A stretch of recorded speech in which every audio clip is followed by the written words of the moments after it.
Hi friends, welcome to knowledge gainers YouTube channel. இந்த வீடியோவில் நம்ம மேனேஜ்மெண்ட் அக்கௌண்டிங்கில் ரேஷியோ அனாலிசிஸ் சாப்டரில் சம்ஸ் எப்படி சால்வ் பண்ணுறது அப்படிங்கிறத பார்க்க போகிறோம். வாங்க வீடியோக்குள்ளே போகலாம். ஃபஸ்ட்டு ரேஷியோ அனாலிசிஸ் அப்படிங்கிறது என்னென்னா, நம்ம கம்பெனியில் வந்து ஒவ்வொரு வருஷமும் நம்ம நிறைய ஸ்டேட்மெண்ட்ஸ், அதாவது profit and loss account, income and expenditure, balance sheets, இந்த மாதிரி நிறைய ஸ்டேட்மெண்ட்ஸ் வந்து நம்ம ப்ரிப்பேர் பண்ணுவோம். அப்படி ப்ரிப்பேர் பண்ணுற ஸ்டேட்மெண்ட்டை நம்ம அனலைஸ் பண்ணலாம். எதுக்காக அனலைஸ் பண்ணுவோம் அப்படின்னா, அந்த கம்பெனியோட ஃபினான்ஷியல் பொசிஷன் எப்படி இருக்குது, அவங்களோட ஸ்ட்ரென்த் அண்ட் வீக்னஸ் என்ன அப்படிங்கிறதெல்லாம் தெரிஞ்சுக்கிறதுக்காக நம்ம இந்த ஸ்டேட்மெண்ட்டை வந்து அனலைஸ் பண்ணுவோம். அப்படி அனலைஸ் பண்ணுறதுக்கு நிறைய டூல்ஸ் வந்து நம்மளோட மேனேஜ்மெண்ட் அக்கௌண்டிங்கில் இருக்குது. அதில் ஒன் ஆஃப் த டூல் தான் வந்து இந்த ரேஷியோ அனாலிசிஸ் அப்படிங்கிற டூல். இப்போது ரேஷியோ அப்படிங்கிறது என்னென்னா, ஒரு நம்பருக்கும் இன்னொரு நம்பருக்குமான ரிலேஷன்ஷிப்பை நம்ம எக்ஸ்ப்ரெஸ் பண்ணுறது தான் ரேஷியோ அப்படிங்கிறது. இதில் ரேஷியோ அனாலிசிஸ் அப்படிங்கிறது என்னென்னா, நம்ம ஒரு ஃபினான்ஷியல் ஸ்டேட்மெண்ட்டை வந்து அனலைஸ் பண்ணி இன்டர்பிரட் பண்ணுவோம். அதுதான் ரேஷியோ அனாலிசிஸ் அப்படிங்கிறது. அதாவது அந்த ஃபினான்ஷியல் ஸ்டேட்மெண்ட்டை அனலைஸ் பண்ணி இன்டர்பிரட் பண்ணுறதுக்காக யூஸ் பண்ணுற டெக்னிக் வந்து ரேஷியோ அனாலிசிஸ். இந்த ரேஷியோ அனாலிசிஸோட அப்ஜெக்டிவ் என்ன அப்படின்னு பார்த்தோன்னா, அதாவது என்ன பர்பஸ்க்காக நம்ம ரேஷியோ அனாலிசிஸ் அப்படிங்கிற டூல் யூஸ் பண்ணுறோம் அப்படின்னு பார்த்தீங்கன்னா, ஒரு ஃபேமோட லிக்விடிட்டி பொசிஷன் எப்படி இருக்குது, லிக்விடிட்டி பொசிஷன் அப்படிங்கிறது என்னென்னா அவங்களோட ஷார்ட் டேர்ம் ஃபினான்ஷியல் பொசிஷன் எப்படி இருக்குது, அதே மாதிரி சால்வன்சி பொசிஷன், தென் ப்ராஃபிட்டபிலிட்டி பொசிஷன்லாம் எப்படி இருக்குது அப்படிங்கிறத அசஸ் பண்ணுறதுக்காகவும் அனலைஸ் பண்ணுறதுக்காகவும் நம்ம ரேஷியோ அனாலிசிஸை யூஸ் பண்ணலாம். அதே மாதிரி ஃபினான்ஷியல் ஸ்டேட்மெண்ட்ஸில் இருக்கிற இன்ஃபர்மேஷனை வச்சு அவங்க டெசிஷன் மேக்கிங் அண்ட் கண்ட்ரோலிங் பர்பஸ்க்கான இன்ஃபர்மேஷனை வந்து இந்த ரேஷியோ அனாலிசிஸ் டூல் வந்து ப்ரொவைட் பண்ணுது. அடுத்து பார்த்திங்கன்னா, ஃப்யூச்சரை ஃபோர்காஸ்ட் பண்ணுறதுக்காகவும் ஃப்யூச்சரில் அவங்களோட அந்த பிஸ்னஸோட பொசிஷன் எப்படி இருக்கும் அப்படிங்கிறத எஸ்டிமேட் பண்ணுறதுக்காகவும் நம்ம ரேஷியோ அனாலிசிஸை ஒன் ஆஃப் த டூலாக யூஸ் பண்ணலாம். அதே மாதிரி இருக்க இன்ஃபர்மேஷனை வச்சு நம்ம இன்டர்ஃபர்ம் கம்பேரிசன் அப்படிங்கிறது பண்ணலாம். தென் ஓவராலாக கம்பெனியோட பொசிஷன் எப்படி இருக்குது அப்படிங்கிறதையும் நம்ம இந்த ரேஷியோ அனாலிசிஸில் வந்து அனலைஸ் பண்ண முடியும். ஸோ இப்போ இந்த ரேஷியோ அனாலிசிஸில் பார்த்திங்கன்னா, நம்ம ஒரு 3 பொசிஷனை வந்து அனலைஸ் பண்ணுவோம். என்னென்ன அப்படின்னு பார்த்தோன்னா, liquidity position, long term solvency position, profitability position. இதில் லிக்விடிட்டி பொசிஷன் அப்படிங்கிறது என்னென்னா, இப்போ இந்த ஷார்ட் டேர்ம் லோன்ஸு, அட்வான்சஸ் இதெல்லாம் வாங்குவோம். அப்படி அந்த ஷார்ட் டேர்ம் லோன்ஸ், அட்வான்சஸ்லாம் வாங்குறப்ப நம்மளுக்கு கடன் கொடுத்த கிரெடிட்டார்ஸ் ஆகட்டும் இல்லை பேங்கர் ஆகட்டும் நம்மளுக்கு ஷார்ட் டேர்ம் லோன் கொடுத்துருக்காங்க அப்படின்னா, அப்போது நம்மக்கிட்ட அந்த ஷார்ட் டேர்ம் லோன்ஸை, ஆப்ளிகேஷன்ஸை பே பண்ணுறதுக்கு போதுமான ஷார்ட் டேர்ம் அசட்ஸ் இருக்கா அப்படிங்கிறத அவங்க தெரிஞ்சுக்க விரும்புவாங்க. அதுக்காக நம்ம அனலைஸ் பண்ணுறது தான் லிக்விடிட்டி பொசிஷன் அப்படிங்கிறது. இந்த லிக்விடிட்டி பொசிஷனை நம்ம கால்குலேட் பண்ணுறதுக்கு மெயினாக கரண்ட் அசட்ஸ், கரண்ட் லைபிலிட்டியை மட்டும்தான் கன்சிடர் பண்ணுவோம். வேறு எதையும் நம்ம கன்சிடர் பண்ண மாட்டோம். அடுத்தது அதே மாதிரி long term solvency position. Long term solvency position அப்படிங்கிறது அவங்களோட டெப்ட் அண்ட் பாரோயிங் பொசிஷன். அதாவது ஷார்ட் டேர்மை நம்ம லிக்விடிட்டி பொசிஷனில் அனலைஸ் பண்ணிட்டோம். அப்போ அடுத்தது லாங் டேர்ம் பாரோயிங்ஸ்னு இருக்கும் கண்டிப்பாக ஒரு ஃபார்மில். அந்த லாங் டேர்ம் பாரோயிங் கெப்பாசிட்டியை தெரிஞ்சுக்கிறதுக்காக நம்ம அனலைஸ் பண்ணுறது தான் லாங் டேர்ம் சால்வன்சி அனாலிசிஸ் அப்படிங்கிறது.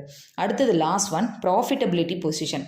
ப்ராஃபிட்டபிலிட்டி பொசிஷன் அப்படிங்கிறது என்னென்னா, கம்பெனியோட gross profit, net profit, operating profit இதெல்லாம் எப்படி இருக்குது, கிராஸ் ப்ராஃபிட் எவ்வளோ இருக்குது, நெட் ப்ராஃபிட் எவ்வளோ இருக்குது, நெட் ப்ராஃபிட்டோட ஆப்ரேட்டிங் ப்ராஃபிட் கம்பேர் பண்ணுறப்ப எவ்வளோ இருக்குது, ஸோ இதில் வந்து எக்ஸ்பென்சஸ் எவ்வளோ நம்ம ஸ்பெண்ட் பண்ணியிருக்கோம், நம்மளுக்கான ப்ராஃபிட்டை விட இப்போ ஆப்ரேட்டிங் எக்ஸ்பென்சஸ் அதிகமாக இருக்கா அப்படிங்கிறத பற்றியெல்லாம் நம்ம அனலைஸ் பண்ணுறது ப்ராஃபிட்டபிலிட்டி பொசிஷன். இப்போ இதில் வந்து நம்ம ஃபஸ்ட்டு பார்க்க போகிறது analysis of short term financial position or liquidity analysis அப்படின்னு சொல்லுவோம். இதில் வந்து நம்ம 2 டைப் ஆஃப் ரேஷியோஸ் கால்குலேட் பண்ணுவோம். First one liquidity ratios, second one efficiency ratio or activity ratio அப்படின்னு சொல்லுவோம். இதில் நம்ம இன்றைக்கி பார்க்க போகிறது லிக்விடிட்டி ரேஷியோஸ். லிக்விடிட்டி ரேஷியோஸ் அப்படிங்கிறது என்னென்னா, ஒரு கம்பெனி வந்து அவங்களோட கரண்ட் ஆப்ளிகேஷன்ஸை மெட் பண்ணுற அளவுக்கு அவங்கக்கிட்ட வந்து கரண்ட் அசட்ஸ் இருக்கா அப்படிங்கிறத நம்ம தெரிஞ்சுக்கிறதுக்காக தான் இந்த லிக்விடிட்டி ரேஷியோஸை வச்சு நம்ம அனலைஸ் பண்ண போகிறோம். இதில் நம்ம 3 ரேஷியோஸ் வந்து கால்குலேட் பண்ணுவோம். First one current ratio. Current ரேஷியோக்கு ஒரு ஃபார்முலா இருக்குது, என்னென்னா current assets divided by current liabilities.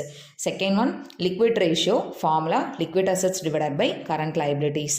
Third one absolute liquid ratio, formula absolute liquid assets divided by current liabilities. இது எல்லாத்துக்கும் ஸ்டாண்டர்ட் நார்ம் அப்படின்னு ஒன்று கொடுத்துருக்காங்க. ஸ்டாண்டர்ட் நார்ம் அப்படிங்கிறது என்னென்னா, இப்போது ஃபார் எக்ஸாம்பிள் கரண்ட் ரேஷியோட ஸ்டாண்டர்ட் நாம் வந்து 2:1 2:1 அப்படின்னா 2 மடங்கு ஒரு கம்பெனியில் கரண்ட் அசெட்ஸ் இருக்குது அப்படின்னா 1 மடங்காவது கரண்ட் லைபிலிட்டி இருக்கணும் அப்படிங்கிற அர்த்தம். அதாவது it's like that minimum qualification அப்படின்னு சொல்லலையே, அந்த மாதிரி ஸ்டாண்டர்ட் நாம் அப்படிங்கிறது அந்த மினிமம் குவாலிஃபிகேஷன் வச்சுக்கலாம். இப்போ கரண்ட் ரேஷியோங்கிறது 2:1 இருந்தால் தான் அவங்களோட பொசிஷன் குட் அப்படின்னு அர்த்தம். அதே மாதிரி லிக்விட் ரேஷியோ அப்படின்னா அதோட ஸ்டாண்டர்ட் நாம் 1:1 1:1 அப்படின்னா லிக்விட் அசெட்ஸ் 1 மடங்கு இருக்குன்னா அதுக்கு ஈக்குவலான அதே 1 மடங்கு கரண்ட் லைபிலிட்டிஸ் இருக்கணும்.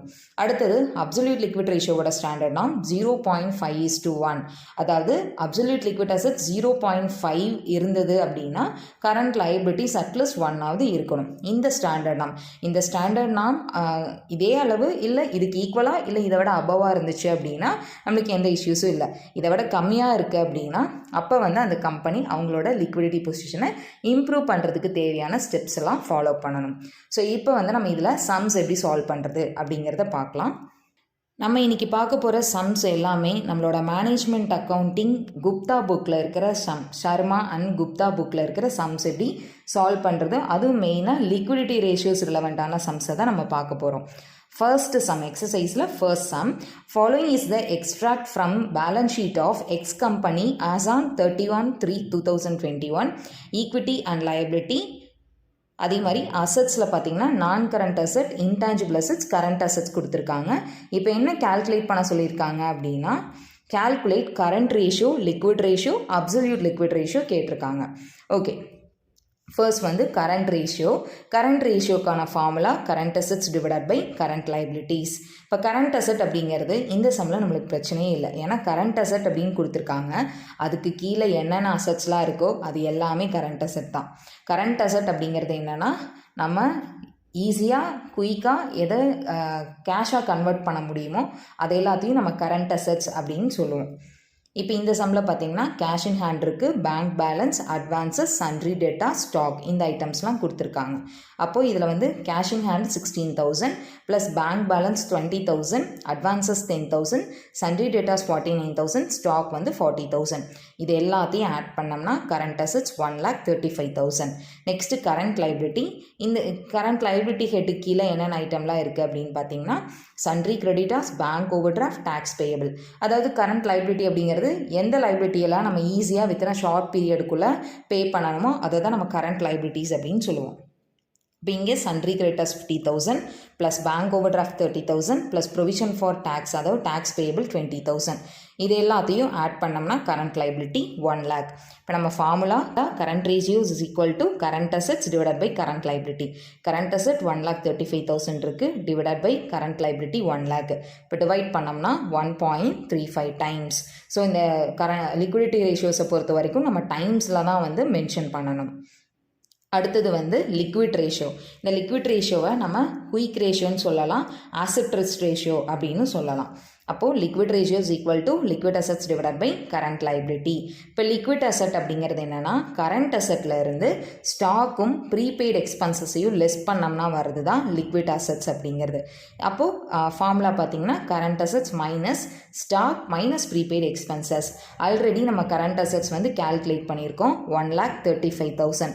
அதிலிருந்து இந்த சம்மில் ஸ்டாக் மட்டும் கொடுத்துருக்காங்க. ஸ்டாக் எவ்வளோ அப்படின்னா 40,000. ப்ரீபெய்டு எக்ஸ்பென்சஸ் இல்லை, ஒருவேளை கொடுத்துருந்தா நீங்கள் அதையும் லெஸ் பண்ணணும். இந்த சம்மில் இல்லை, லெஸ் பண்ணோம்னா லிக்விட் அசெட்ஸ் வந்து 95,000. நெக்ஸ்ட்டு கரண்ட் லைபிலிட்டி வந்து நம்ம முன்னாடி போட்ட அதே தான், sundry creditors, bank over draft, provision for tax, இதுக்கான அமௌண்ட்டெல்லாம் போட்டு ஆட் பண்ணோம்னா கரண்ட் லைபிலிட்டி 1 lakh. இப்போ நம்ம formula liquid ratio is equal to liquid assets divided by current liability. Liquid asset 95,000 divided by current liability 1 lakh. Divide பண்ணோம்னா 0.95 times வரும். Next வந்து பார்த்தீங்கன்னா absolute liquid ratio formula absolute liquid assets divided by current liability. Absolute liquid asset அப்படிங்கிறது cash in hand plus cash at bank plus short term loans இருந்துச்சுன்னா அதை add பண்ணணும். இந்த சம்மில் நம்மளுக்கு கேஷ் இன் ஹேண்டும் கேஷ் அட் பேங்க் மட்டும்தான் இருக்குது. Cash in hand 16,000 plus cash at bank 20,000 add பண்ணோம்னா absolute liquid asset 36,000. Current liability same அதே 1 lakh தான். இப்போ நம்ம formula absolute liquid ratio is equal to absolute liquid assets 36,000 divided by current liability 1 lakh divide பண்ணோம்னா 0.36 times. So இப்போ இந்த சம்மில் வந்து கொடுத்துருக்கிறது இங்கே உங்களுக்கு கொஷின்லேயே கரண்ட் அசட்ஸ் கீழே என்னென்ன ஐட்டம் கொடுத்துருக்காங்களோ அதை அப்படியே ஆட் பண்ணிங்கன்னா வர்றது கரண்ட் அசட்டு. கரண்ட் லைபிலிட்டி கீழே இருக்கிறத ஆட் பண்ணால் கரண்ட் லைபிலிட்டி. லிக்விட் அசட் அப்படிங்கிறது கரண்ட் அசட்லேருந்து ஸ்டாக்கும் ப்ரீபெய்ட் எக்ஸ்பென்சஸும் லெஸ் பண்ணணும். அப்சல்யூட் லிக்விட் ரேஷியோ அப்படிங்கிறது cash in hand, cash at bank, then short term loans இருந்துச்சு அப்படின்னா அதை நம்ம ஆட் பண்ணணும். இந்த சம்மில் cash in hand, cash at bank மட்டும்தான் இருக்குது. இப்போ இதில் பார்த்தீங்கன்னா கரண்ட் ரேஷியோ நம்மளுக்கு 1.35 டைம்ஸ் வந்திருக்கு. நம்மளோட ஸ்டாண்டர்ட் நாம் கரண்ட் ரேஷியோக்கு 2:1. ஸோ இங்கே இதை வந்து ஃபுல்ஃபில் பண்ணல. அதே மாதிரி லிக்விட் ரேஷியோட ஸ்டாண்டர்ட் நாம் 1:1. இங்கேயும் 0.5 டைம்ஸ் மட்டும்தான் இருக்குது. அப்போ இங்கேயும் சாட்டிஸ்ஃபை பண்ணல. அப்சல்யூட் லிக்விட் ரேஷியோட ஸ்டாண்டர்ட் நாம் 0.5:1. ஆனால் இங்கே 0.36 டைம்ஸ் தான் இருக்குது. அப்போ என்னென்னா அந்த ஸ்டாண்டர்ட் நம்மோட 3 ரேஷியோமே கம்மியாக தான் இருக்குது. ஸோ அப்போ இந்த கம்பெனி வந்து அவங்களோட லிக்விடிட்டி பொசிஷனை இம்ப்ரூவ் பண்ணணும். எப்படி இம்ப்ரூவ் பண்ணலாம் அப்படின்னு கேட்டிங்கன்னா, எய்தர் கரண்ட் அசட்ஸில் அவங்களோட இன்வெஸ்ட்மெண்ட்ஸை இன்க்ரீஸ் பண்ணலாம், இல்லைன்னா கரண்ட் லைபிலிட்டி அவங்க வந்து பே ஆஃப் பண்ணலாம். அடுத்தது second sum. Following information has been extracted from the balance sheet of Sunshine Limited as at March 31, 2021. Equity and liabilities, assets கொடுத்திருக்காங்க. From the information given below, calculate current ratio, asset test ratio, absolute liquid ratio. Comment on the short term financial position. So ப்ரீவியஸாக நம்ம பார்த்த அதே some தான், ஆனால் இங்கே என்னென்னா interpretation கொடுக்க சொல்லியிருக்காங்க. ஸோ ஃபர்ஸ்ட் பார்த்தீங்கன்னா நம்ம கரண்ட் ரேஷியோ கேல்குலேட் பண்ணணும். Formula current assets divided by current liability. Current asset அப்படிங்கிறது இங்கே உங்களோட கொஷினில் கரண்ட் அசட்டு கீழே என்னென்ன ஐட்டம்லாம் கொடுத்துருக்காங்களோ அதுதான் வரும். என்னென்ன ஐட்டம் அப்படின்னா cash in hand, cash at bank, sundry debtors, bills receivable, inventories, other current asset அதாவது ப்ரீபெய்டு எக்ஸ்பென்சஸ். இப்போது இந்த ஐட்டம்ஸ்க்கான அமௌண்ட்டெல்லாம் போட்டு ஆட் பண்ணோம் அப்படின்னா நம்மளுக்கு கரண்ட் அசட்டோட டோட்டல் 3,80,000. அதே மாதிரி கரண்ட் லைபிலிட்டி கீழே என்னென்ன ஐட்டம்லாம் இருக்குது அப்படின்னு பார்த்தீங்கன்னா sundry creditors, bills payable, outstanding expenses. இதை ஆட் பண்ணோம்னா 1,30,000. இப்போ formula current ratio is equal to current assets 3,80,000 divided by current liability 1,30,000. Divide பண்ணோம்னா 2.92 டைம்ஸ் வருது கரண்ட் ரேஷியோ. அடுத்தது liquid ratio or acid test ratio. Formula liquid assets divided by current liabilities. Liquid asset அப்படிங்கிறது current அசட்ஸ்லேருந்து ஸ்டாக்கும் prepaid எக்ஸ்பென்சஸையும் less பண்ணணும். Current assets டோட்டலாக 3,80,000 இருக்குது. அதில் இருந்து ஸ்டாக் வந்து 1 lakh, ப்ரீபெய்ட் எக்ஸ்பென்சஸ் 10,000 லெஸ் பண்ணோம் அப்படின்னா லிக்விட் அசட்ஸோட value 2,70,000. Next current liability same அதே 1,30,000. இப்போ நம்ம formula liquid ratio is equal to liquid assets divided by current liability. liquid asset வந்து 2,70,000 divided by current liability 1,30,000 divide பண்ணா 2.076 times.